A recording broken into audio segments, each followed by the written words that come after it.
বাবু নামে আমার কোন সন্তান আমার গর্ভে রাখি নাই। বাবু আমার সন্তান না, আমি বাবুর মা না।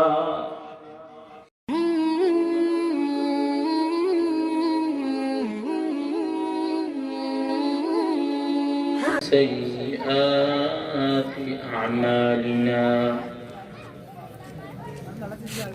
من يهده الله فلا مضل له ومن يضلل فلا هادي له ونشهد أن لا إله إلا الله وحده لا شريك له ونشهد أن سيدنا وسندنا وحبيبنا وحبيب ربنا وطبيب قلوبنا ومولانا محمدا عبده ورسوله صلى الله تعالى عليه وعلى آله وأصحابه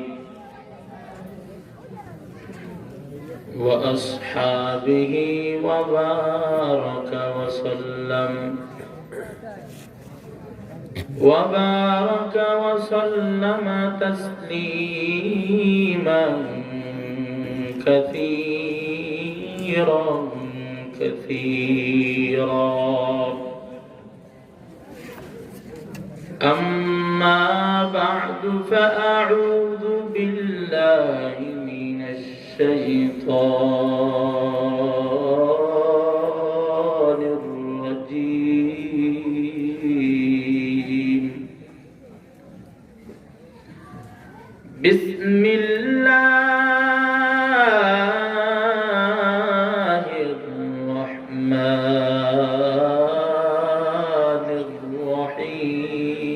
الرحيم. يا أيها الذين آمنوا اتقوا الله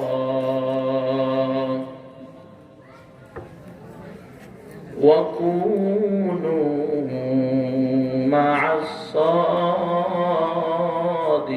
الصادقين. وقال النبي صلى الله عليه وسلم: من تشبه بقوم فهو منهم، أو كما قال النبي عليه الصلاة والسلام. صدق الله مولانا العظيم وصدق رسوله النبي الكريم، ونحن على ذلك من الشاهدين والشاكرين والذاكرين،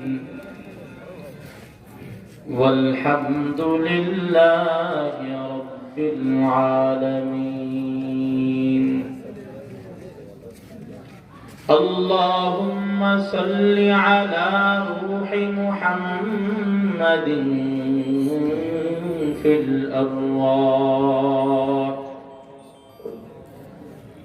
وعلى جسد محمد في الأجساد،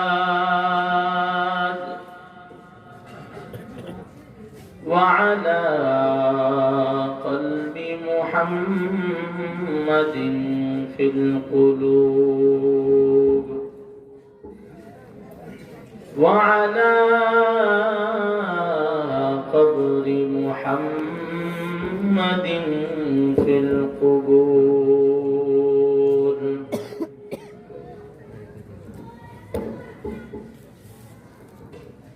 सूरज ने दिया अपने शुआओं को ये पैगाम, सूरज ने दिया अपने शुआओं को ये दुनिया है अजब चीज, कभी सुरूह कभी शाम। दुनिया है अजब चीज, कभी सुरूह कभी शाम। दुनिया में हो दुनिया का तलबगार नहीं हो, बाजार से गुजर हो खरीदार नहीं हो। बाजार से गुजर हो खरीदार नहीं हो। एक चश्मे ज़दन गाफिल ज़ा शाह नबाशी, शायद के नगाह कुनदा गाह नबाशी। अल्हम्दुलिल्लाह। ফুলছাড়া হাফিজিয়া মাদ্রাসা এবং গ্রামবাসীর উদ্যোগে বিরাট ওয়াজ মাহফিলের স্বনামধন্য সদরে মহাজন, সদরে মুহতারাম জনাব সভাপতি সাহেব, দেগার উলামা ইকরাম, দূর দূরান্ত থেকে আগত আল্লাহ পাকের আশিকিন, জাকিরিন, শাকিরিন, মুহিব্বিন, মুরাব্বিয়ান, আওয়াম, কলিজার টুকরা আমার সমবয়সী যুবক বন্ধুগণ, স্নেহের ছোট ভাই, পর্দার অন্তরালে অবস্থানরত শ্রদ্ধেয় সম্মানিত মা এবং বোনেরা, মহান স্রষ্টা দয়াময় রব্বুল আলামিনের দরবারে লাখো কোটি শুকর এবং সুজুদ। যেই মহান রব্বুল আলামিন মুহাব্বত করে, ভালোবেসে, দয়া করে, মায়া করে জান্নাতের বাগানে আমাকে আপনাকে আসবার এবং বসবার তৌফিক দান করেছেন। কোরআন এবং সুন্নাহ থেকে আমাকে কিছু কথা বলবার, আপনাদেরকে শ্রবণ করার তৌফিক দান করেছেন। অন্তর থেকে শুকর আদায় করি আলহামদুলিল্লাহ। এই মাহফিল হওয়াতে আপনারা খুশি না বেজার? মাহফিলের একটা আদব আছে, যেখানে কোরআন এবং হাদিসের আলোচনা করা হয়, বক্তার কোনো কারামতি নাই, বানায় বানায় বয়ান করবে, এটা কখনো সম্ভব না। আপনাদের চাহাত অনুযায়ী আল্লাহ তাআলা হয়তো আমার জবান থেকে কিছু বের করতে পারে। আর যদি আপনারা সামনে বসে বাদাম চিবান, ঠাট্টা মশকারিতে লিপ্ত থাকেন, তাহলে আমিও কিছু বলতে পারবো না, আপনিও কিছু বুঝতে পারবেন না। ময়দান থেকে যাওয়ার সময় বলবেন কি আলোচনা করলো, কিছুই বোঝা গেল না। ওই যে এক বক্তা সারা রাত ওয়াজ করছে, শেষ পর্যায়ে গিয়ে বলতেছে, সকালবেলা একজন বলতেছে কেমন বয়ান করছে, বলে খুব ভালো বয়ান করছে। হুজুর কি বিষয়ে আলোচনা করছে? বলে ইউসুফ জুলাইখা ইতিহাস হুজুর বলছেন।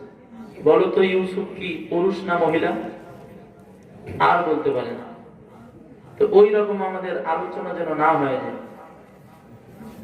দীর্ঘ রাত পর্যন্ত আলোচনার কোনো প্রয়োজন নাই, স্বল্প সময় আলোচনা হবে। আল্লাহ তাআলা যেন এখান থেকে আমাদেরকে কিছু নেবার তৌফিক দান করেন এবং আমলের নিয়তে শ্রবণ করার তৌফিক দান করেন। আমরা যারা মাহফিলের ভালো চাই, নিজের কল্যাণ চাই, মহব্বত করি মাহফিলকে, কোরআনের বাগান জান্নাতের বাগান, বিশ্বাস হয়? কোরআনের বাগান জান্নাতের বাগান, এখানে জাহান্নামী কেউ আসতে পারবে না, জান্নাতীরা আসবে। তো জান্নাতীরা তো বেয়াদব না, ঠিক কিনা? জান্নাতীরা কি বেয়াদব? কোন বেয়াদব জান্নাতে যাবে? বেয়াদবরা জান্নাতে যাবে না। তো আমরা সবাই জান্নাতি মানুষ, আমাদের কোনো কাজ থেকে যেন বেয়াদবি না হয়। এজন্য আদবের সাথে আগে থেকেই বলতেছি, যদি কারো হাজত থাকে, অনেকক্ষণ বসে আছেন, দীর্ঘ সময় বসে থাকার কারণে জরুরাতে শরঈ হতেই পারে। যদি কারো প্রয়োজন হয়, তাহলে আমরা এখান থেকে গিয়ে আমাদের প্রয়োজন মিটায়ে আবার আসতে পারি। কিন্তু আলোচনা শুরু করব, এর ভিতরে আপনি ওঠা বসা করবেন, বারবার এই দিকে ওই দিকে তাকাইবেন, হাসি রহস্য করবেন, ওই সময় আমার আলোচনা আমার দ্বারা আর হবে না। এজন্য শুরুতেই আমি আপনাদেরকে সময় দিচ্ছি, যদি কেউ যাইতে চান, মনে চাই যে আমি আলোচনা এখন শুনতে পারবো না, কিছুক্ষণ সময় হইলে আমার কষ্ট হবে, তো আমি আমার জরুরত ছেড়ে আসি, তাহলে একটু দয়া করে আধা মিনিটের ভিতরে আমরা চলে যাই, জরুরত ছেড়েই আমরা আবার চলে আসি। আল্লাহ তাআলা আমাদের সবাইকে কবুল করেন।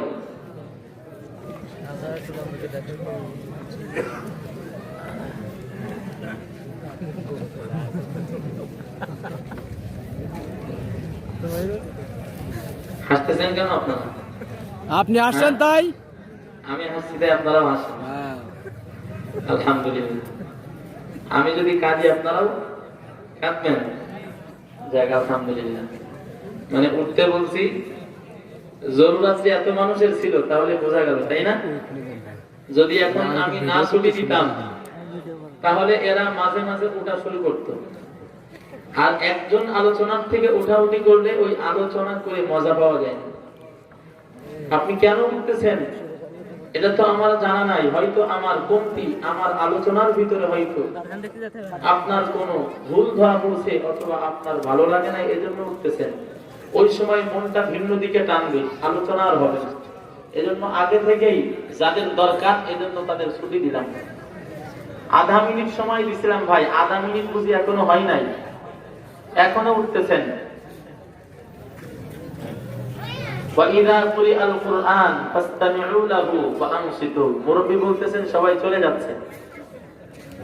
সবাই কেন? যদি এখানে যদি মাত্র 5 জন মানুষ থাকে, আমি গতকালও বলছি গোপালগঞ্জের ভিতরে, যদি সবাই চলে যায় তারপরেও আমার আলোচনা একটু এদিক ওদিক হবে না। কারণ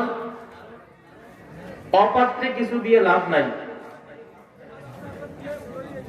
ওখানে কোথাও বলছিলাম আমরা শীতের মৌসুমে খাজুর গাছ কাটি না, ওই সময় আমরা ওই একটা মাটির ঠিলা তার ভিতরে পাতি রসটা ধরে রাখার জন্য। একটা গাছ আপনি যদি আসল বাদ কাটেন, ফজরের আগ দিয়ে একটা ভাঁড় পুড়ে যায়, ঠিলাটা পুড়ে যায়। এমন তো অবস্থায় আপনার ওই দিন দেরি হয়েছে আসতে, গাছ তুলতে দেরি করছেন, যশোরের মানুষ, আমিও যশোরের মানুষ, যদিও ঢাকায় থাকি, কথা তো আমাদের ঠিক না? তো আমাদের ওই গাছটা খুলতে দেরি হয়েছে, যখন দেরি হয়েছে আমার ওই গাছ একটা রস ফজরের পরপরই পূর্ণ হয়ে যায়, আমি আরো দেরি করে আসছি, তাহলে বলেন আমার ওই গাছের রস ভাড়ে কি আর ধরতে পারবে? কি হবে? ওটা ছাপায়ে মাটিতে পড়ে যাবে, ভারী কিন্তু আর ধরতে পারবে না। তো যারা অনেকক্ষণ মাহফিল শুনতে শুনতে আপনাদের কৌটোটা ভরে গেছে, এখন বসে থাকলে, এখানে থাকলেই বাকি আর বাসায় গেলেই বাকি, এদের মাহফিল শুনে আর কোনো লাভ হবে না। এখানে বসে বসে শুধুমাত্র কি করবে? কিবোধ করবে আর এদিক ওদিক ছটফট করবে, আর ভালো লাগবে না। এই একজনের অমনোযোগিতার কারণে, একজনের অমনস্কর কারণে এখানে যত আল্লাহর বান্দারা বয়ান শোনার জন্য বসবে তাদেরও অমনোযোগী তারাও হয়ে যাবে। একজনের জন্য 1000 জন দরকার নাই। এখান থেকে আর একজন উঠতে পারবেন না। আগে ভদ্রতার সাথে, বিনয়ের সাথে আপনাদেরকে বলেছি ছুটি দিলাম, এখন ছুটি বন্ধ। কারণ আমি যে সময় দিয়েছিলাম 1 মিনিট পার হয়ে গেছে, যাদের যাওয়ার তারা চলে গেছে। এখন যদি কেউ বসতে চাই তাহলে তারা বসবে, এখান থেকে একজন আর উঠবে না। এবার যদি উঠে তাহলে আপনার পাশের মানুষ দিয়েই আপনার ঘাড় ধরে বসায় দেওয়া হবে। কারণ আপনি কেন উঠেন নাই? ওই সময় উঠেন না, এখন উঠবেন। আল্লাহ তাআলা আমাদের জিন্দেগিটা আমলি জিন্দেগি গঠন করার তৌফিক দান করেন। আপনাদের সামনে আলোচনা কি করব, আগেই আমি আলোচনার বিষয়টা বলে দেই, তাহলে আলোচনা বুঝতে সহজ হবে।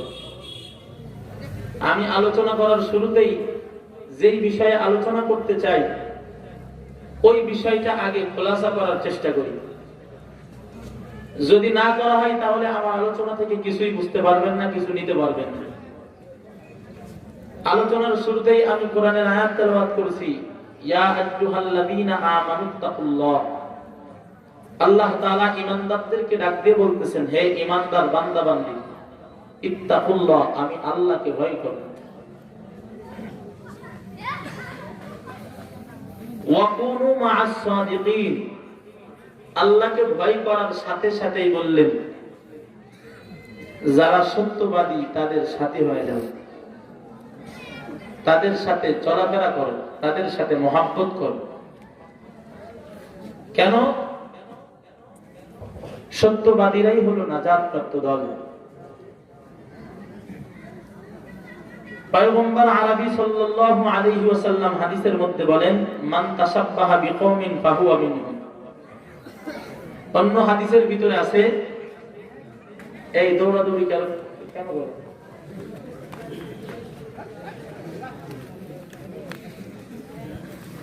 আল্লাহর নবী বলেন, যে জাতি যার সাথে মহব্বত থাকবে, যার সাথে চলাফেরা থাকবে, ওই জাতি ওই জাতির সাথেই কিয়ামতের ময়দানে উঠবে। আমি কিন্তু কেউ সামনে কথা বললে আমার নজর কিন্তু আসমানে না, আমার সামনে কেউ কথা বললে কিন্তু নাম ধরে বলবো, অমুক কথা বলছেন, এখান থেকে উঠে যান। এগুলো পছন্দ হয় না। আলোচনায় বসাইছেন, বসায় আপনারা সামনে বাদাম চিবাবেন, উল্টা পাল্টা গল্প করবেন, তাহলে কেন বয়ান শোনার দরকার ছিল? এখানে কি বয়ান শোনার জন্য আসছেন নাকি গল্পের জন্য আসছেন? কিসের জন্য আসছেন? বয়ান শোনার জন্য। বয়ান শোনার জন্যই যদি আসেন তাহলে বয়ান শুনেন, কথা শুনেন।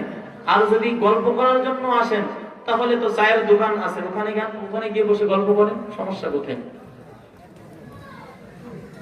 আল্লাহ তাআলা বোঝার তৌফিক দান করেন।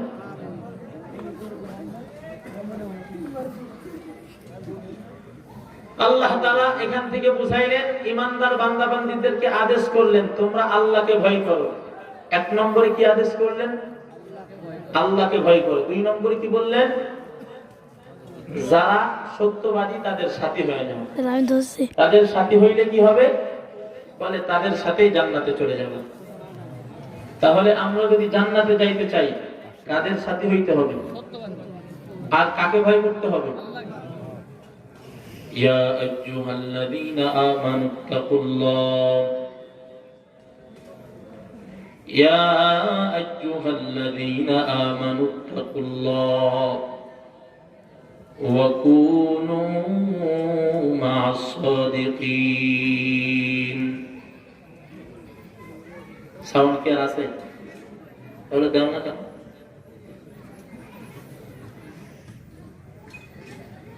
আল্লাহ তাআলা ডাক দিয়ে বলতেছেন, হে ঈমানদার বান্দা বান্দির দল, ইত্তাকুল্লাহ, আমি আল্লাহরে ভয় করো। কারে ভয় করতে হবে? কেমনে ভয় অন্তরের ভিতরে আসবে? কেমনে বুঝবো আমার অন্তরে আল্লাহর ভয় আছে?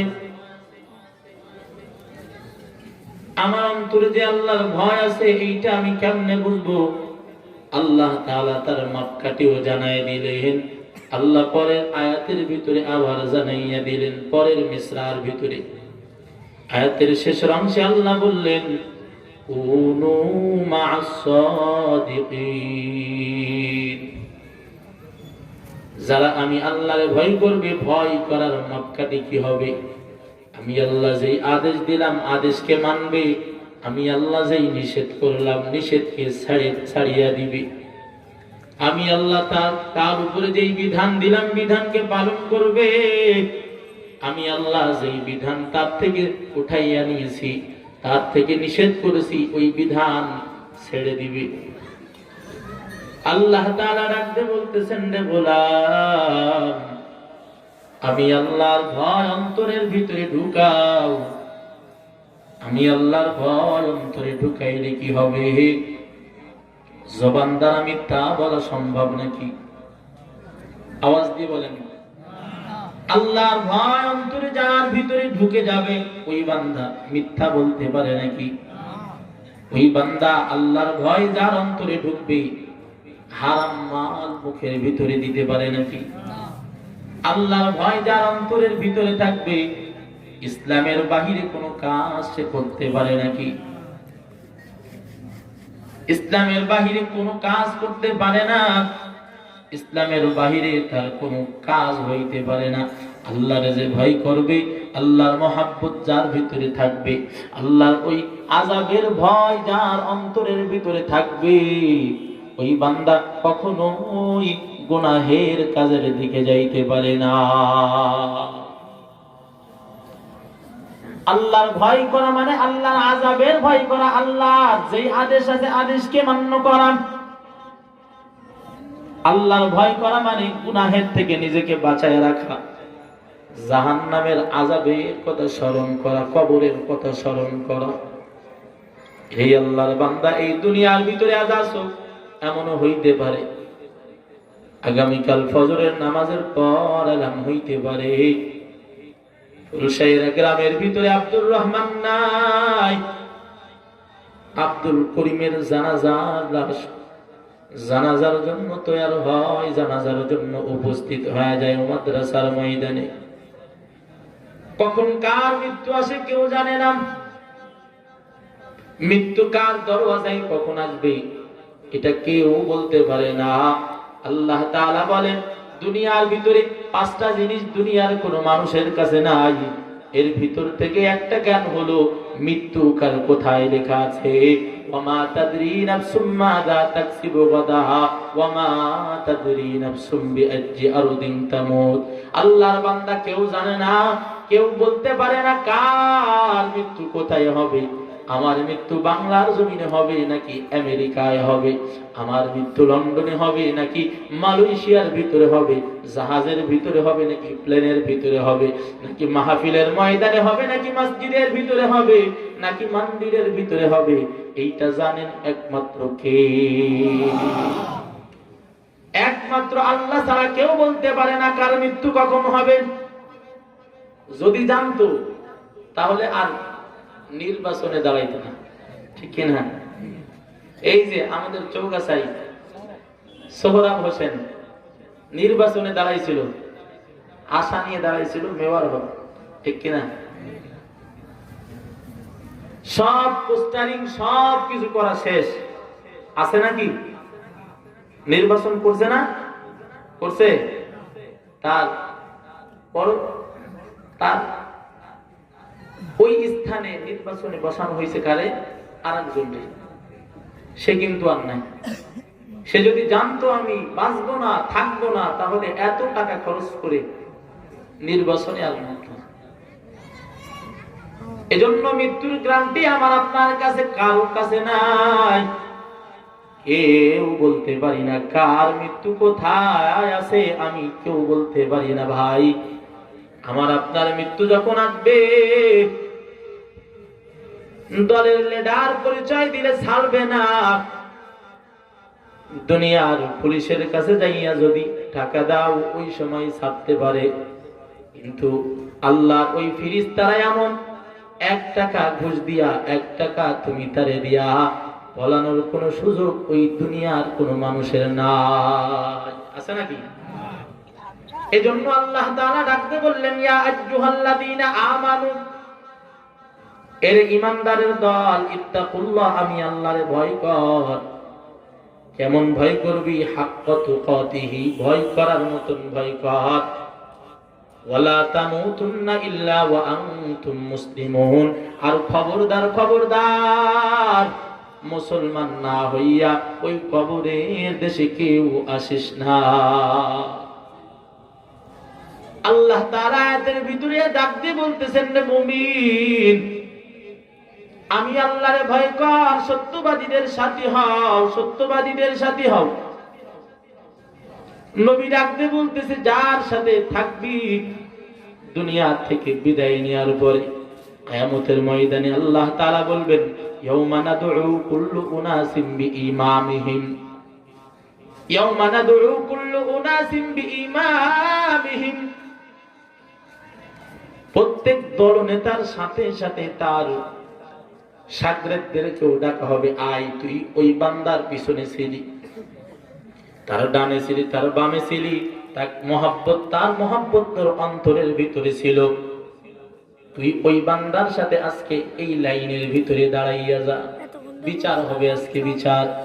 আজকে বিচার রহমান সিফাতের বিচার হবে না, গফফার সিফাতের হবে না, আজকে কহারিয়াতের সিফাত নিয়ে আমি আল্লাহ বিচার করব। আল্লাহ তাআলা বিচারে বসবেন।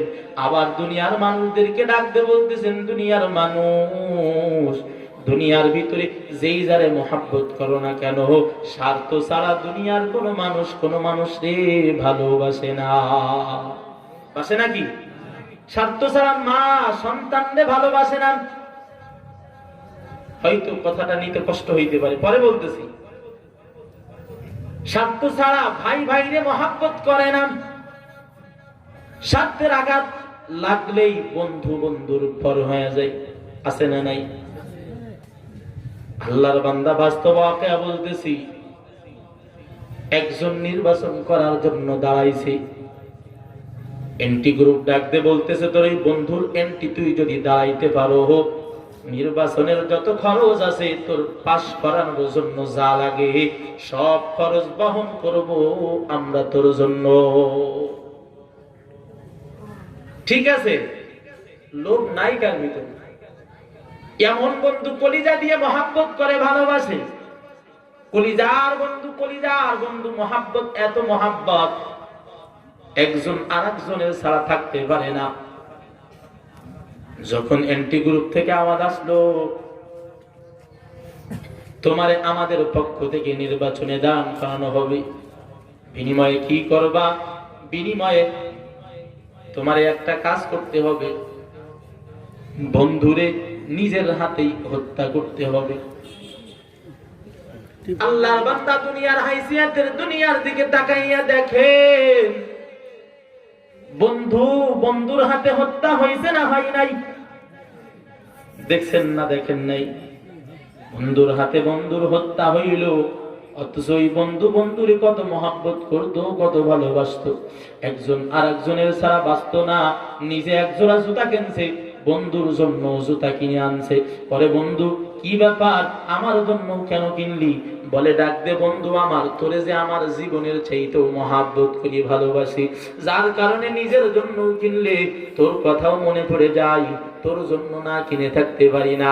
এত মহাব্বতের বন্ধু যদি আর এক বন্ধুরে হত্যা করতে পারে, ও মুসলমান জবাব দিয়ে বলেন, দুনিয়া স্বার্থ ছাড়া কেউ আছে নাকি?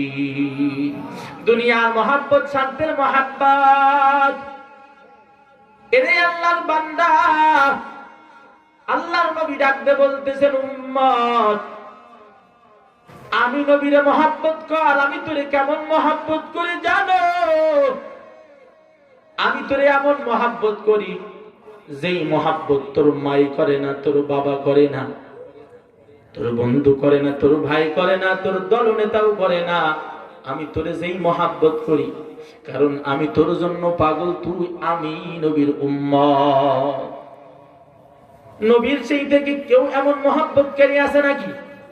এজন্য আমার নবীও ডাকতে বলছেন, আমি যেহেতু তোরে এত মহাব্বত করি, লা ইউমিনু আহাদুকুম হাত্তা আকুনা আহাব্বা ইলাইহি মিন ওয়ালিদিহি ওয়া ওয়ালাদিহি ওয়ান নাসি আজমাইন। দুনিয়ার সমস্ত মহাব্বতের চাইতে আমি নবী তোরে মহাব্বত করতে যদি এত পারি, আমি নবীরে তুই কেন মহাব্বত করতে পারবি না? আমি যদি পারি, তুই কেন পারবি না? কথার ভিতরে ভেজাল আছে নাকি? নবী বলতেছেন, আমি যদি পারি, তুই কেন পারবি না? আমি তোরে এত মহাব্বত করি, তোর জন্য কান্না করলাম, তোর জন্য সাজদায় কান্না, তোর জন্য নামাজের মধ্যে কান্না, তোর জন্য দাঁড়াইয়া দাঁড়াইয়া কান্না, তোর জন্য আমি নবী হজের ভিতরে গেলাম, সেখানেও কান্না, আমি নবী রোজা রাখছি, এর ভিতরেও তোর জন্য কান্না। আল্লাহ, আমার উম্মতের কি উপায় হবে? তোর জন্য আমি এত কান্না করতে পারলাম, কেন তুই আমারে মহাব্বত করবি না? আল্লাহর বান্দা ভালো করে বোঝার চেষ্টা করেন। এজন্য মহাব্বত করতে হবে তারে যে মহাব্বত করে আমারে যে মহাব্বত করে তারে আমি মহাব্বত করব, নাকি যে আমারে শত্রু মনে করে? কারে মহাব্বত করতে হবে? হ্যাঁ, আওয়াজ দিয়ে বলেন না কেন? যে আমারে মহাব্বত করে তারে মহাব্বত করতে হবে, এটা বুদ্ধিমানের কাজ। যে মহাব্বত আমারে করে না, তার মহাব্বত আমি কেন করব? মহাব্বত করা এইটা পাগলামির কাজ, এটা পাগলের কাজ। আল্লাহর নবী ডাকতে বলতেছেন, উম্মত আমি সবচেয়ে বেশি তোরে মহাব্বত করি, তুই আমি নবীরে মহাব্বত কর। আমি নবীরে কেমনে মহাব্বত করবি? নবী ডাকতে বলতেছেন, মান আহাব্বা সুন্নতি ফাকাদ আহাব্বানি ওয়া মান আহাব্বানি কানা মাই ফিল জান্নাহ। আমি নবীরে কেন মহাব্বত করো, কেমনে মহাব্বত করো, কিভাবে আমি নবী বুঝবো? দুনিয়ার উম্মতের কাছে জানাইয়া দিলেন, তুই যত আমি নবীর সুন্নাতে মানবি, আমি বুঝবো, আমি মদিনাওয়ালা বুঝবো, তুই আমি নবীরে তত মহাব্বত করো। अगर खाही के दर जन्नत रसीदी लजमगीरी सुन्नते पैगंबरी हुब्बे सुन्नत दावत हुब्बे रसूल मन अहब्बा सुन्नते राकुन कबूल। আল্লাহর বান্দা নবী ডাক দে বলে, কবি ডাক দে বলতেছে, ও উম্মতের দল, জান্নাতে যদি যাইতে চাও, জান্নাতে যাওয়ার জন্য নবীর মহাব্বত দরকার, সুন্নাতের মহাব্বত দরকার। সুন্নাতের মহাব্বত থাকবে না, ওই জান্নাতেও তুই যাইতে পারবি না। জান্নাতে যাওয়ার ইচ্ছা আছে না নাই? সকলের আছে। নবীর সুন্নাতের মহাব্বত করা লাগবে কি লাগবে না? নবীর মহাব্বত করা লাগবে কি লাগবে না? দুনিয়ার সমস্ত মানুষের চাইতে কার মহাব্বত বেশি থাকতে হবে? قل إن كنتم تحبون الله فاتبعوني يحببكم الله ويغفر لكم ذنوبكم والله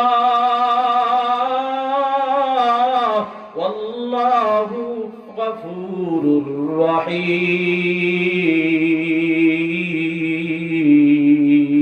رحيم।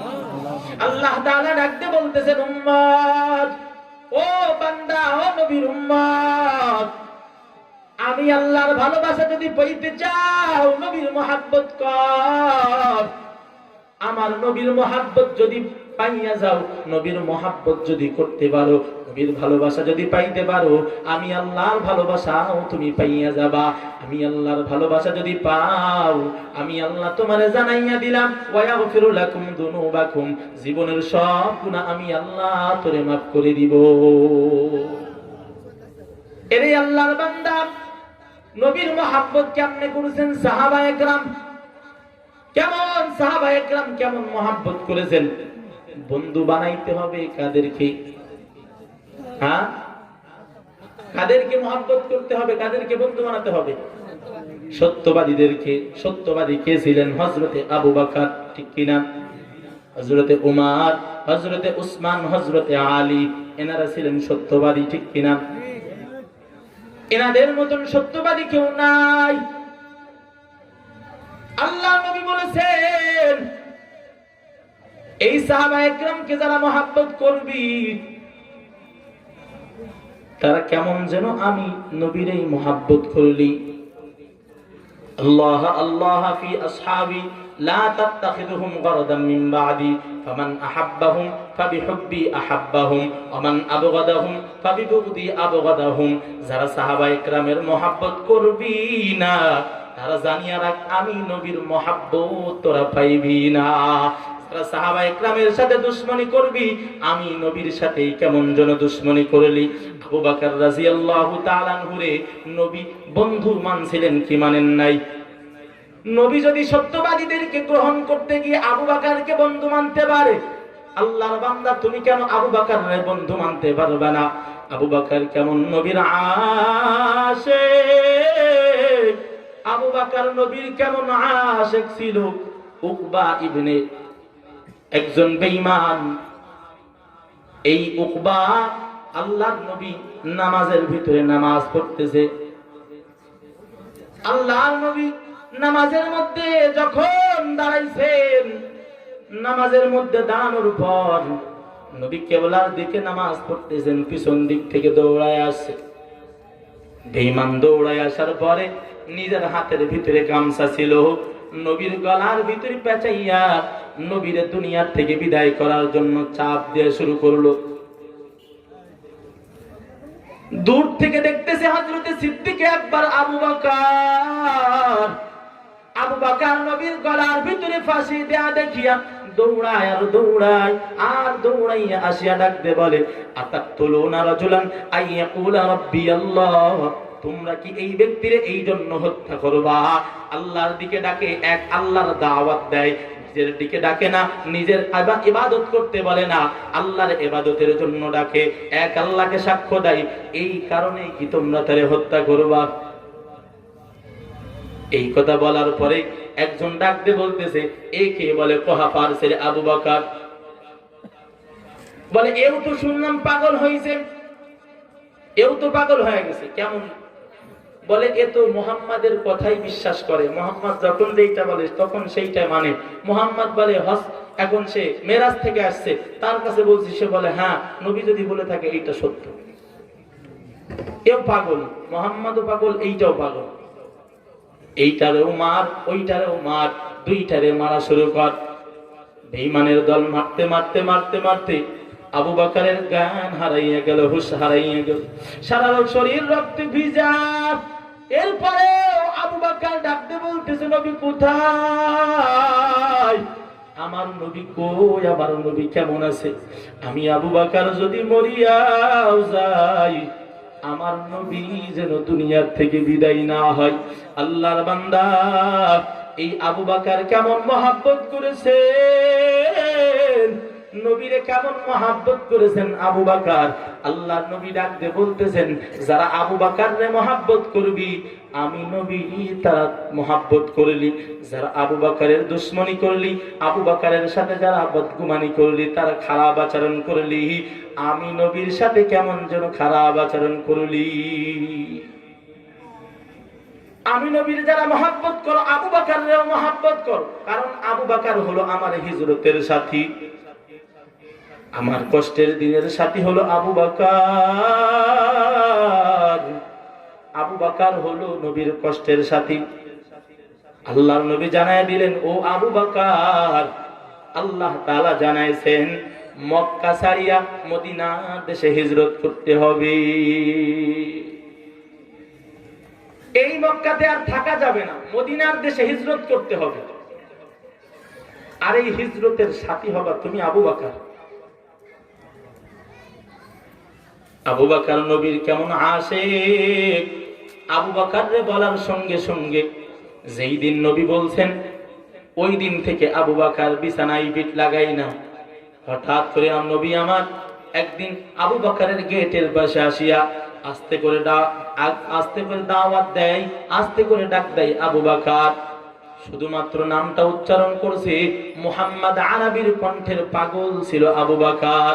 আবু বকরের কানে নবীর আওয়াজ যাওয়ার সঙ্গে সঙ্গে আবু বকর দরওয়াজা খুলিয়া দেয়। আবু বকর ডাকতে বলতেছে, নবী ডাকতে বলতেছে, কিরে আবু বকর, আমি একবার ডাক দিতেই না দিতেই কেমনে দরওয়াজা খুললা? তুমি কি ঘুমাই নাও? তুমি কি ঘুমাও নাই? আবু বকর ডাকতে বলতেছে, পয়গম্বর, যেদিন আপনি বলেছেন হিজরতের পথের সাথী আমি আবু বকর, আল্লাহর কসম করে বলি, ওই দিন থেকে আমি আবু বকর বিছানায় পিঠ লাগাই না। আমার নবী ডাকতে বলতেছেন, তুমি কি তাইলে ঘুমাও না? তুমি কি রাতের বেলা ঘুমাও না রে আবু বকর? রাতের বেলা কি তুমি ঘুমাও না? বলে নবী, আমি ঘুম মিস করি না। তাইলে কেমনে? একবার ডাকলেই সাড়া দিলা, আবার ঘুম মিস করো না, কেমনে হয়? আবু বকর ডাকতে বলতেছে, নবী আমার, যদিও আমি বিছানায় পিঠ লাগাই না, আমার দরওয়াজার পাশে আমি কানটা লাগাইয়া হেলান দিয়া দাঁড়াইয়া থাকি, আর এখানে দাঁড়াইয়া দাঁড়াইয়া হেলান দিয়া আমি ঘুমাই। ও পয়গম্বর, এখানে দাঁড়াইয়া দাঁড়াইয়া আমার ঘুম হয়ে যায়। আমি প্রত্যেকদিন অপেক্ষায় থাকি, না জানি আপনি কখন আমার দরওয়াজায় আসবে। আল্লাহর নবী সাল্লাল্লাহু আলাইহি ওয়াসাল্লাম আবু বকরের এত ত্যাগ দেখার পরে আল্লাহ তাআলার কাছে দোয়া করলেন, আল্লাহ, আমার আবু বকর রে, দুনিয়ার ভিতর থেকে যত মানুষ জান্নাতে যাবে, আমার আবু বকর রে আগে কবুল করিয়ে। দুনিয়ার ভিতর থেকে যত মানুষ ওই কিয়ামতের ময়দানে হাজির হবে, জান্নাতে যাওয়ার পারমিশন পাবে, সমস্ত মানুষের আগে জান্নাতে যাওয়ার পারমিশন পাবে আমার নবীর সাহাবী আবু বকর। এই আবু বকর নবীর কেমন আশিক। আমার নবীর জন্য নিজের ব্যবসা বাণিজ্যের মাল নবীর হাতে দিয়া। নিজের বাবা ছিলেন একজন বড় ব্যবসায়ী মানুষ, এরপরেও নবীর জন্য ইসলামের জন্য নিজের বাবার সম্পদ, নিজের হাতে গড়া ব্যবসার টাকা ইসলামের জন্য সব বিলীন করে দিয়েছে। একজন মানুষ ছিল নিজের জীবনের যা কিছু ছিল সব উজাড় করে দিয়েছেন ইসলামের জন্য। সেই মানুষটার নাম হলো সিদ্দিকে আকবর আবু বকর রাদিয়াল্লাহু তাআলা আনহু। সিদ্দিকে আকবর, অনেক গজল শুনছেন, এজন্য আর বলার দরকার নেই। শুনছেন না? সেই ধরে গজল শুনতেছেন শুধু। সিদ্দিকে আকবর ইবনে কুহাফা, রসুলের বিকাল সায়া ছবি। সিদ্দিকে আকবর ইবনে কুহাফা, রসুলের বিকাল সায়া ছবি। দিনের তারে কে আরে মন, দিনের তারে কে আরে মন, উজাড় করেছিল যা কিছু সবই, উজাড় করেছিল যা কিছু সবই। এই সিদ্দিক আকবর রাদিয়াল্লাহু তাআলা আনহু। গজলের সময় আওয়াজ খুব সুন্দর, আলোচনায় গেলে গলার ভিতর থেকে টানে, বুঝলাম না কারণটা কি, কোন দিকে মোড়া। এই সিদ্দিকে আকবর রাদিয়াল্লাহু তাআলা আনহু, আল্লাহ তাআলা ওই আয়াত নাযিল করে বুঝায়া দিলেন, ইয়া আইয়ুহাল্লাযীনা আমানুত্তাকুল্লাহ, হে ঈমানদারগণ, কুনু মা'আস সাদিকিন, সত্যবাদীদের সাথে হয়ে যাও। ওয়াকুলু কাওলান সাদীদা, যখন তোমরা কথা বলবা ওই সময় সত্য কথা বলো, মিথ্যা কথা বলা যাবে না। আবু বকর সিদ্দিকের নাম সিদ্দিক কেন লাগানো হলো? আবু বকরের জীবনে মিথ্যা বলেন নাই, কখনো মিথ্যা বলেন নাই। এমন কত বিপদের মুহূর্তেও পড়েছেন, এরপরও মিথ্যা বলেন নাই আবু বকর। একদিন নবীর সাথে মসজিদে নববীর ভিতরে বসা, ওই মুহূর্তে আল্লাহ তাআলা ওই মুহূর্তে সূরা লাহাব নাজিল করলেন। এই সূরা লাহাব যখন সাহাবায়ে কেরামকে শেখানো হলো, সাহাবায়ে কেরামের কাছে জানানো হলো, আবু লাহাবের স্ত্রী উম্মে জামিলা ছুটতেছে কোথায় মুহাম্মদ, সে নাকি আসমানি গ্রন্থ থেকে আমার স্বামীর জন্য সূরা নাজিল করেছে, নাকি আমার স্বামীর জন্য নাকি কবিতা আবৃত্তি করেছে, মুহাম্মদ যে ধরতে হবে। এমন অবস্থায় নবীজির মারার জন্য ওই আবু লাহাবের স্ত্রী উম্মে জামিলা দৌড়াচ্ছে মসজিদে নববীর দিকে। আবু বকর রাদিয়াল্লাহু তাআলা আনহুর সাথে আলোচনা করতেছেন পয়গম্বর সাল্লাল্লাহু আলাইহি ওয়াসাল্লাম। দুইজনের আলোচনার মাধ্যমে, দুইজনের আলোচনা চলতেছে। এমত অবস্থায় আবু বকর ডাক দিয়ে বলতেছে, পয়গম্বর, আপনার চাচিরে দেখতেছি, আপনার চাচি আসতেছে। ভাগ্য মনে হয় আপনার চাচির চেহারার দিকে তাকাইলে মনে হয় মেজাজটা বড় ভালো না, চাচি হয়তো আসতে পারে, বেয়াদবি করতে পারে। ও পয়গম্বর, আপনি একটু লুকায়া যান। আল্লাহর পয়গম্বর ডাক দিয়ে বলতেছেন, ও আবু বকর, তুমি কোনো কথা বলো না, তুমি এখানে চুপ করে থাকো। আল্লাহ তাআলা আমারে আমার দুশমনদের থেকে বাঁচানোর জন্য, যারা ইসলামকে মানে না, যারা কুফরি আকীদা পোষণ করে, যাদের ঈমান নাই, যারা বেঈমান, তাদেরকে বাঁচানোর জন্য আল্লাহ তাআলা আমাকে একটা কিতাব দিয়েছেন। সুবহানাল্লাহ। আল্লাহর পয়গম্বর সাল্লাল্লাহু আলাইহি ওয়াসাল্লাম চাচিরা আসতে দেখিয়া সূরা ইয়াসিন তেলাওয়াত শুরু করে দিলেন। ইয়াসিন ওয়াল কুরআনিল হাকীম ইন্নাকা লামিনাল মুরসালিন আলা সিরাতিম মুস্তাকিম। আল্লাহর নবী তেলাওয়াত করতেছেন, এমত অবস্থায় উম্মে জামিলা হাজির। উম্মে জামিলা হাজির হইয়া ডাকতে বলতেছে, আবু বকর, কই মুহাম্মদ, কই মুহাম্মদ রে পাই না, মুহাম্মদ কই? আবু বকর তো অবাক হয়ে গেছে, মুহাম্মদ সাল্লাল্লাহু আলাইহি ওয়াসাল্লাম সামনেই বসা আমার, আমি দেখতে পাই, তুই দেখতে পাও না কেন? আল্লাহ তাআলা জানায় দিয়েছেন, আমি ওই বেঈমানদের মাঝে আমার নবীর বাঁচানোর জন্য পর্দার অন্তরাল ঘটাইয়া দেই। যখন নবী কোরআনের তেলাওয়াত করতেছেন, ওই সময় বেঈমান মারতে আসে। আল্লাহ তাআলা হেফাজতকারী, কে হেফাজতকারী?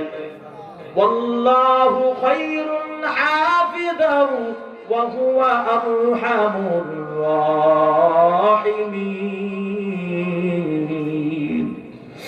তাআলা বলতেছেন আমি সবচাইতে বড় হেফাজতকারী, আমি নবীর হেফাজত করেছি। বেঈমানের বউ আসছে মারার জন্য, আমি আল্লাহ নবীর হেফাজত করলাম কেমনে? আবু বকর জিজ্ঞাসা করতেছে, বলো ও আবু বকর, ওই মুহাম্মদ কোথায় গেছে? আবু বকর এখন জবাব দিয়ে আপনারা বলেন, যদি বলে কোথায় গেছে আমি জানি না, মিথ্যা হয় কি হয় না?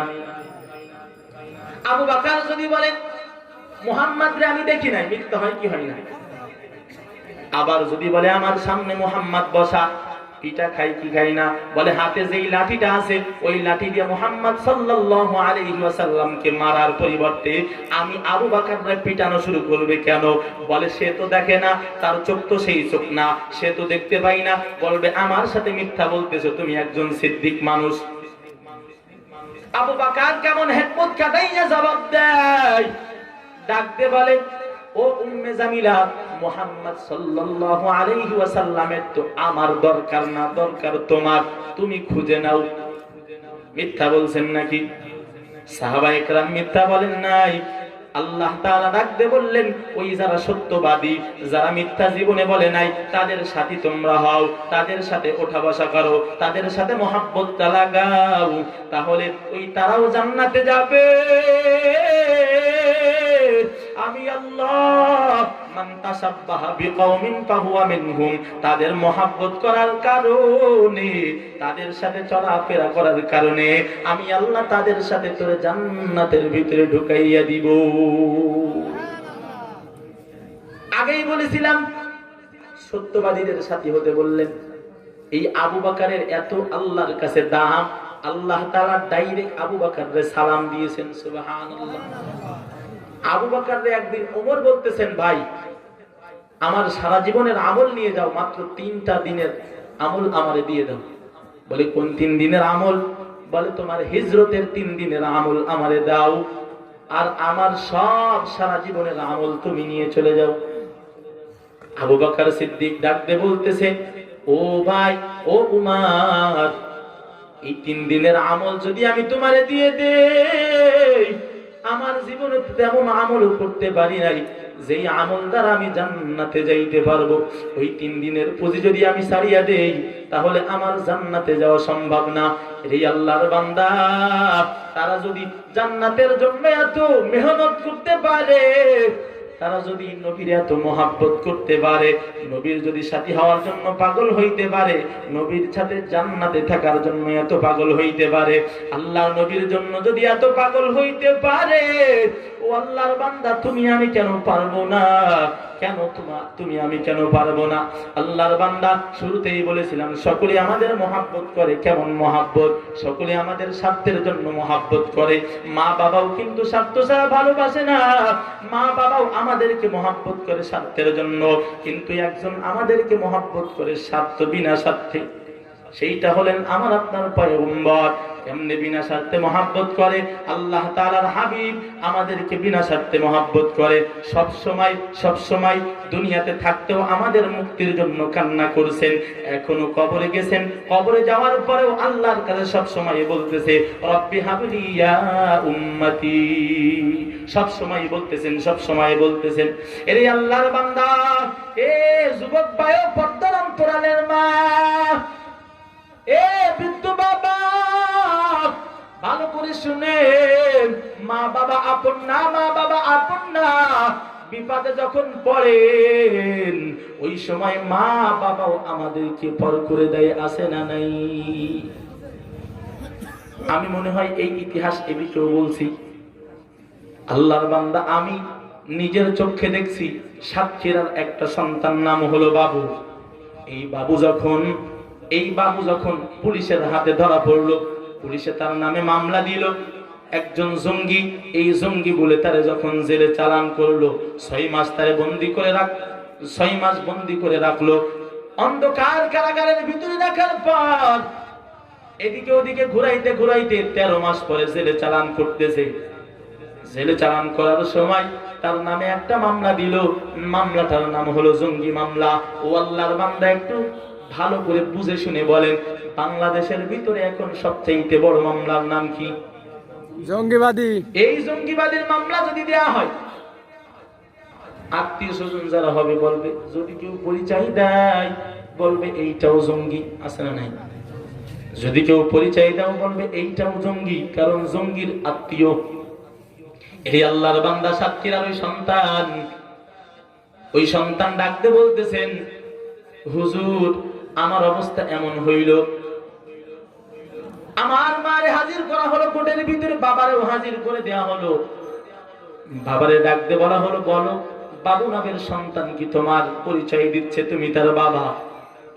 বাবুর বাবা কাঠগড়ায় উঠিয়া বাবুর দিকে নজর দেয়, আবার জজ সাহেবের দিকে নজর দেয়।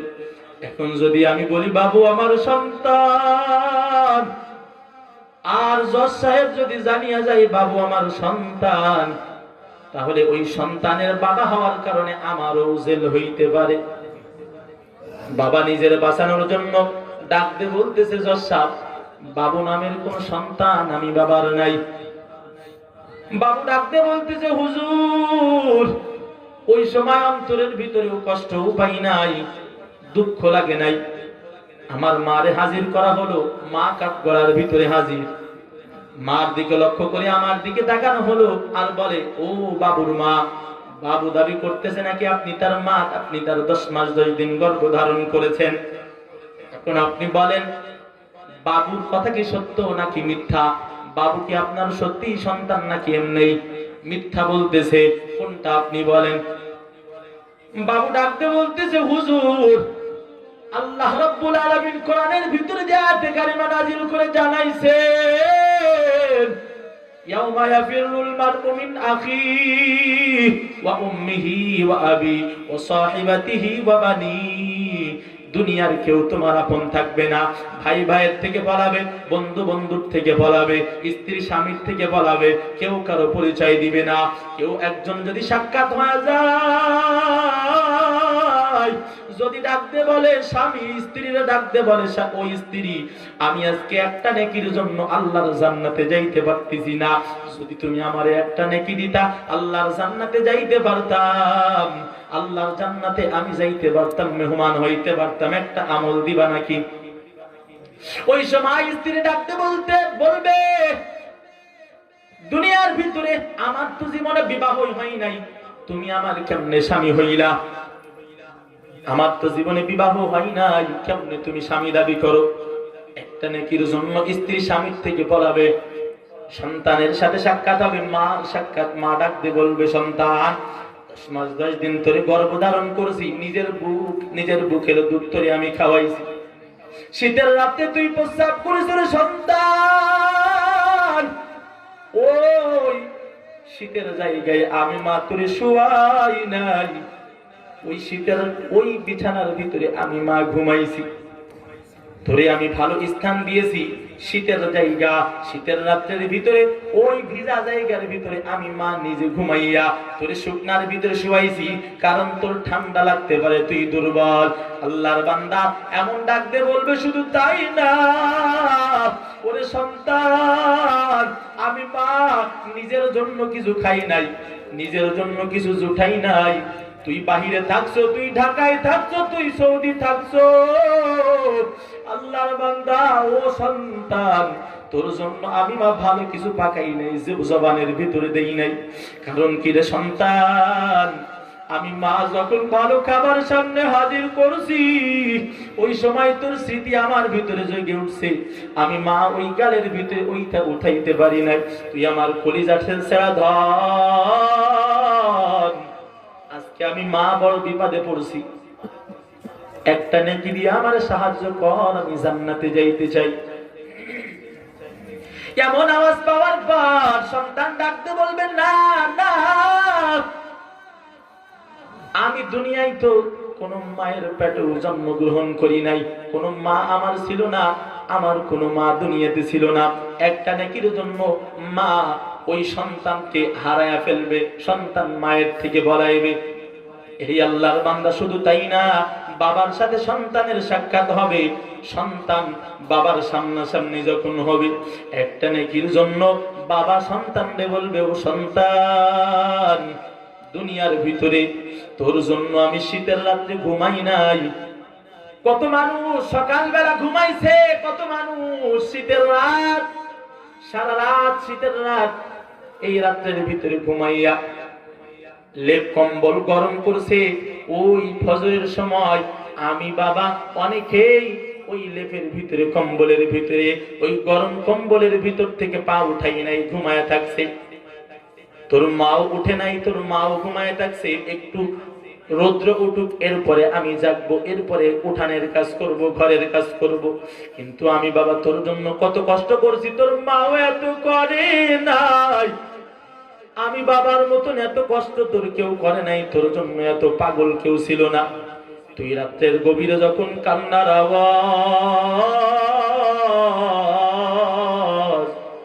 তুই কেন কান্না করো তোর মাও জানে না, আমিও জানি না।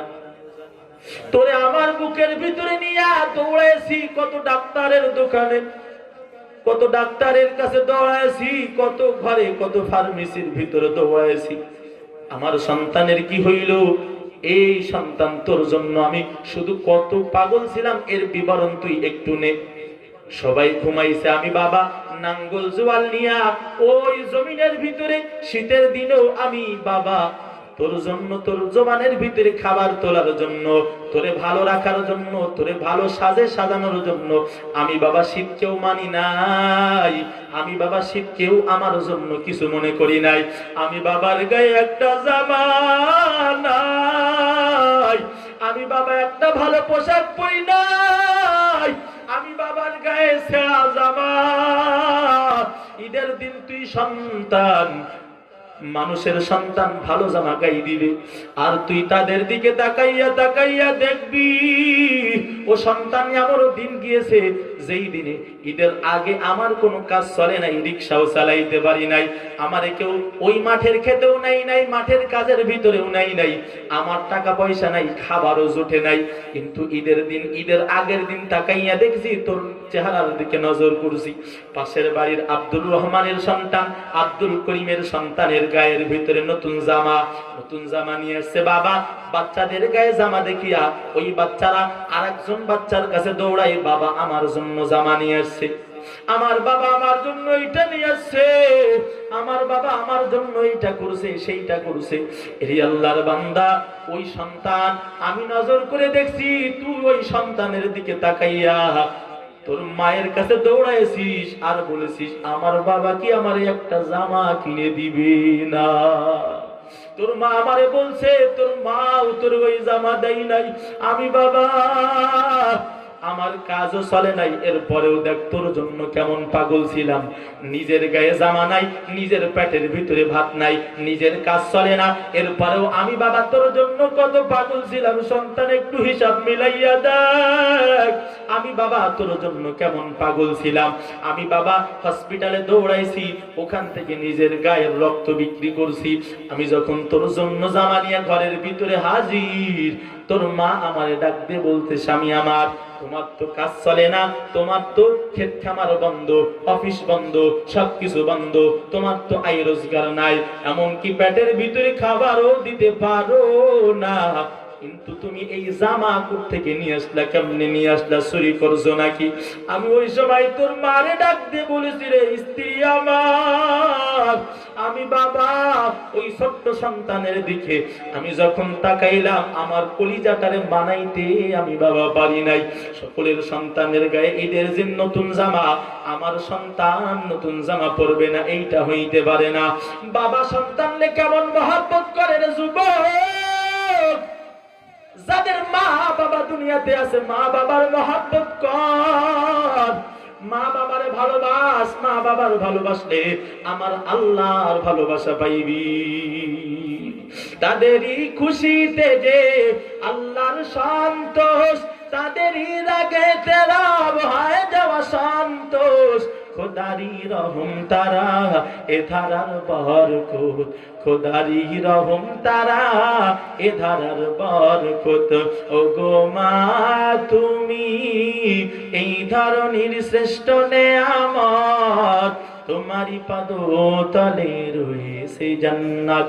ও গো মা তুমি এই ধরনের শ্রেষ্ঠ নেয়ামত, তোমারই পদতলে রয়েছে জান্নাত।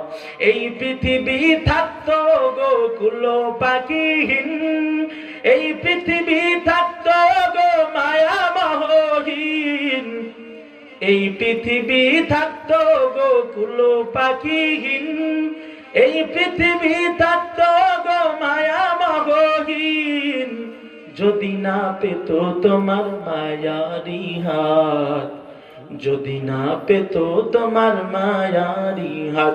ও গো মা তুমি এই ধরনের শ্রেষ্ঠ নেয়ামত, তোমারই পদতলে রয়েছে জান্নাত। আল্লাহর বান্দা, স্ত্রীর কথা শুনিয়া মা বাবার সাথে খারাপ আচরণ করা যাবে নাকি? না। তিন কথার সাথী পাইয়া যারা মা বাবার সাথে খারাপ আচরণ করবা, বুঝে নাও তোমার ভাগ্যটা বড় খারাপ। মা বাবার সাথে খারাপ আচরণ করবা না, আল্লাহ ওয়ালার সাথে হইতে হবে। কুনু মা'আস সাদিকিন, আল্লাহ তাআলা বললেন সত্যবাদীদের সাথে হও। সত্যবাদীদের সাথে যদি হইতে হয়, মা বাবার সাথে খারাপ আচরণ করা যাবে না। দুনিয়ার ভিতরে ইসলামের বাহিরে কোনো কাজ করা যাবে না। ইসলাম ও মুসলমানের সাথে আঘাত লাগে এমন কোনো কাজ করা যাবে না। বাবু ডাকতে বলতেছে, হুজুর আমার মায়ের দিকে তাকাইয়া আছি, আমার বাবা আমারে অস্বীকার করলো, বাবু আমার সন্তান না, কিন্তু আমি নজর করে আছি আমার বাবা অস্বীকার করতে পারে, কিন্তু যেই মা আমারে 10 মাস 10 দিন গর্ভে ধারণ করছে, ওই মা আমারে অস্বীকার করতে পারে না। কথা বলেন ঠিক কিনা? বাবু বলতেছে, আমি আমার মায়ের নজরের দিকে তাকাইয়া আছি, আমার মার দিকে আমি যখন নজর করে আছি, আমার মাকে যখন জজ সাহেব প্রশ্ন করলো, এরে বাবুর মা আপনি বলেন। বাবু বলতেছে, আপনি নাকি বাবুর মা, আপনি বলেন বাবুর আপনি কি আসল মা নাকি? হুজুর আমার মা দেখি আমার দিকে তাকায়া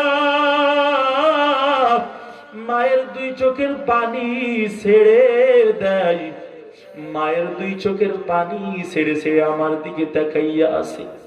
আমার মা কান্না করে আর বুক বাজায়। এক পর্যায়ে জজ সাহেব বলল, আপনার কান্না দেখে কি আমি এইটাই বুঝবো যে বাবু যেইটা বলছে ওইটা সত্য? আল্লাহর বান্দা, ওই সময় আমার মা বলিষ্ঠ কণ্ঠে আওয়াজ দিয়ে বলতেছে, না মিথ্যা, বাবু নামে আমার কোন সন্তান আমার গর্ভে রাখি নাই, বাবু আমার সন্তান না, আমি বাবুর মা না। হুজুর আমার ওই সময় বড় আল্লাহর ওই আয়াতের কথা বারবার মনে পড়তেছিল। আল্লাহ তাআলা কিয়ামতের ভয়াবহর কথা বলছেন, ওই আযাবের দিন, ওই কঠিন মুসিবতের দিন। মা সন্তান থেকে ভাগবে, সন্তান মা থেকে ভাগবে, স্ত্রী সন্তান থেকে ভাগবে, স্ত্রী স্বামী থেকে ভাগবে, স্বামী স্ত্রী থেকে ভাগবে, বন্ধু বন্ধুর থেকে পলায়ন করবে, ভাই ভাইয়ের খবর নিবে না। ও আল্লাহর বান্দা, এই দিনের কথা আমার ওই সময় মনে পড়লো। কোঠের ওই দরওয়াজার ভিতরে, কাঠগড়ার ভিতরে দাঁড়াইয়া দাঁড়াইয়া আমার চোখের পানি আমি মানাইতে পারি না, কারণ সবাই আমারে পর করতে পারে, মা কেন আমারে পর করলো? মা আমারে ডাকতে বলতেছে, বাবু আমার সন্তান না।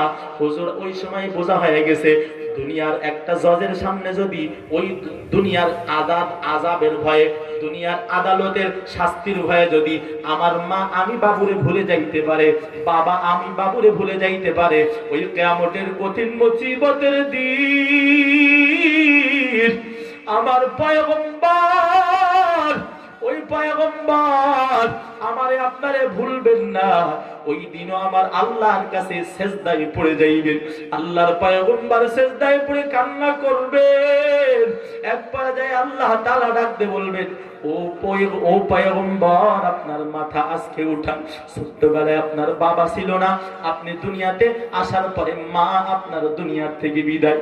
আল্লাহর বান্দা, ও পয়গম্বর আপনার দুনিয়ার এতিম বানাইয়া আমি আল্লাহ দুনিয়াতে আপনারে লালন পালন করাইলাম।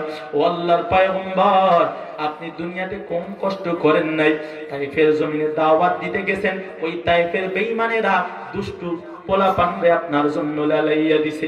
ওই দুষ্টুর পোলাপানের দল আপনার গায়ের ভিতরে পাথর নিক্ষেপ করেছে, আমি ফেরেশতা নামাইয়া আপনার পরীক্ষা করেছি। আমি ফেরেশতাদেরকে পাঠাইয়া বলেছি, ও ফেরেশতা যা আমার পয়গম্বরকে জিজ্ঞাসা কর। ফেরেশতা আসিয়া বলতেছে, পয়গম্বর যদি আপনি বলেন তাই পাহাড় তাদের মাথার উপরে চাপাইয়া দিব।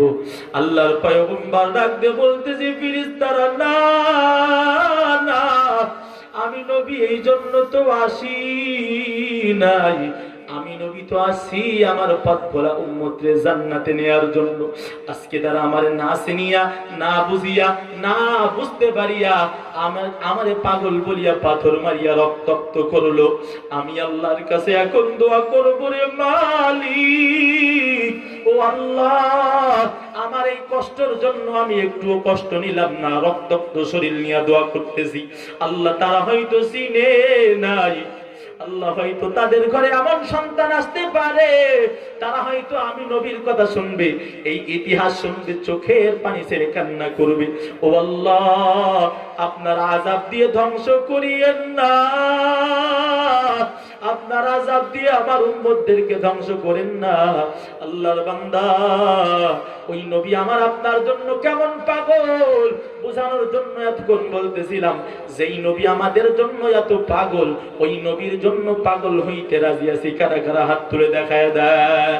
আয় আল্লাহ, আমাদের সবাইকে নবীর মুহাব্বত অন্তরে জমা করে দেন, নবীর সুন্নাতের উপর আমল করতে পারি তৌফিক দান করে দেন, মা বাবার সাথে ভালো আচরণ করতে পারি তৌফিক দান করে দেন। আয় আল্লাহ, ছোটকে স্নেহ করতে পারি, বড়কে সম্মান করতে পারি, আল্লাহ তলবে আলেমদেরকে মুহাব্বত করতে পারি, সেই তৌফিক দান করে দেন। আয় আল্লাহ, দুনিয়ার থেকে যখন আমারে ডাক দিবেন, ইমানের হালাতে আমারে কবরে যাওয়ার তৌফিক দান করিয়েন, বলেন আমিন। আলহামদুলিল্লাহি রাব্বিল আলামিন, ওয়াসসালাতু ওয়াসসালামু আলা খায়রি খালকিহি মুহাম্মাদিন ওয়া আলিহি ওয়া আসহাবিহি আজমাইন। রব্বানা যালামনা আনফুসানা ওয়া ইল্লাম তাগফির লানা ওয়া তারহামনা লানাকুনান্না মিনাল খাসিরিন। রব্বিরহামহুমা কামা রব্বায়ানি সগীরা। রব্বিরহামহুমা কামা রব্বায়ানি সগীরা। যাদের দুনিয়াতে মা নাই, যাদের দুনিয়াতে বাবা নাই, রে এতিম সন্তানের দল, দুইটা হাত আমার আল্লাহর কাছে উঠাইয়া দাও, আর জবান দিয়ে তেলাওয়াত করো, রব্বির হামহুমা কামা রব্বায়ানি সগীরা। ও পর্দার অন্তরালের মা, আপনারাও দোয়া করতে থাকেন, রব্বির হামহুমা কামা রব্বায়ানি সগীরা। ও রব্বুল আলামিন, আয় আল্লাহ, দীর্ঘ সময় এই মাজলিসের ভিতরে আমরা যারা সময় দিলাম, আয় আল্লাহ, আমরা গুনাহ করতে ভালোবাসি, গুনাহ করতে করতে করতে করতে অন্তরটা কালো বানায় ফেললাম, গুনাহ করতে করতে করতে করতে আমাদের জীবনটা শেষ করেছি রে আল্লাহ। আল্লাহ, আপনার দরবারে হাত তুলতে বড় লজ্জা লাগে, যেদিকে তাকাই গুনাহ গুনাহ, হাতের দিকে তাকাইলেও গুনাহ, পায়ের দিকেও তাকাইলেও গুনাহ, চোখের দিকেও তাকাইলেও গুনাহ। আয় আল্লাহ, গুনাহ করতে করতে আসমান জমিন কোথাও আর ফাঁকা নাই। আয় আল্লাহ, এরপরেও আপনি বলেছেন লা তাকনাতু মির রাহমাতিল্লাহ। ও বান্দা, এত গুনাহ করছো, এরপরেও আমি আল্লাহর রহমত থেকে নৈরাশ হোস না। আল্লাহ,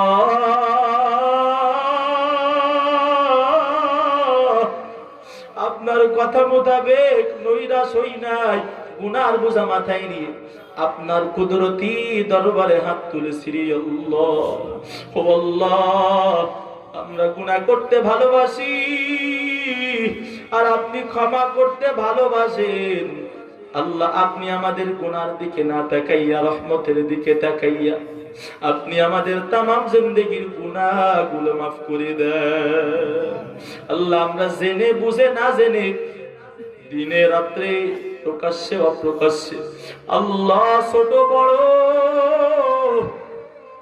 যত প্রকার গুনাহ আমরা করেছি রে আল্লাহ, আপনি আমাদের সব গুনাহকে মাফ করিয়া দেন। ও রব্বুল আলামিন, আমাদেরকে আপনি যদি মাফ নাই করবেন, কেন আপনার নাম রহমান রেখেছেন? কেন আপনার নাম গফফার রেখেছেন? কেন আপনার নাম কারিম রেখেছেন? আপনার নাম তো কারিম, আপনি তো দয়ার ভান্ডার, আপনার তো দয়ার কোনো সীমানা নাই।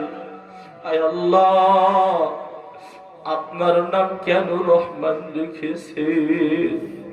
আপনি যদি আমাদেরকে মাফ নাই করতে পারেন, কেন আমাদের জন্য দুনিয়ার হায়াত দান করেছেন? আয় আল্লাহ, আপনি আমাদেরকে আপনার গফফার নামের সিফাতে জীবনের সব গুনাহ মাফ করে দেন।